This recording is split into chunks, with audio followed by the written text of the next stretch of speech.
How do you transport fish when you're trying to keep it cold? Well, this is the sort of solution we've come up with. This is our RADiCool box. You can see these PCM panels, which are really cold. You can see the temperature there, -2 degrees, 18 outside. And this is how we're going to go and get our fish and move it and make sure that it's going to stay fresh so that we can sell it at market over there in town.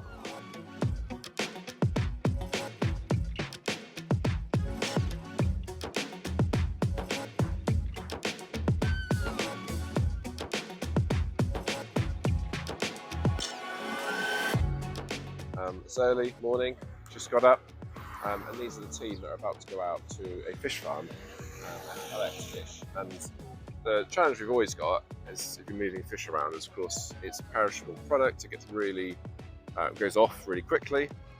So how do you preserve it and make sure that what you're bringing to market isn't going to go to waste? And you've got time, because it's now 8 in the morning. By the time they get to the site, get in the pond, harvest it, and bring it, and they gut it, it will be late tonight.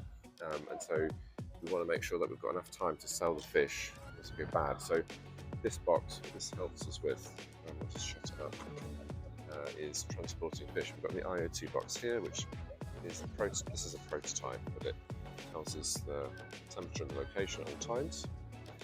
This is just a conventional thermometer that lets us know how we're doing it. And this is the box. We want to make it a bit smaller, so it fit in the back of a motorbike, one of those things. The team is about to go out. They've got some scales with them. They've got the net here. The scales are around there, so you can measure your fish.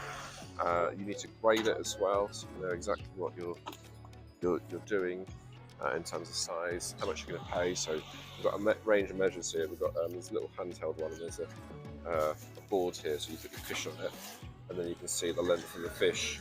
And we have set prices, because when they're too small, they're really hard to sell. People don't really like them. So we measure our fish and we give the farmer the right price of the fish that we've got. And there's also PCM pouches that we use just to keep things cold. Right, we're going to let these, they'll get the raiders there. I'm just going to let them set off now, and I'll see them on the other side.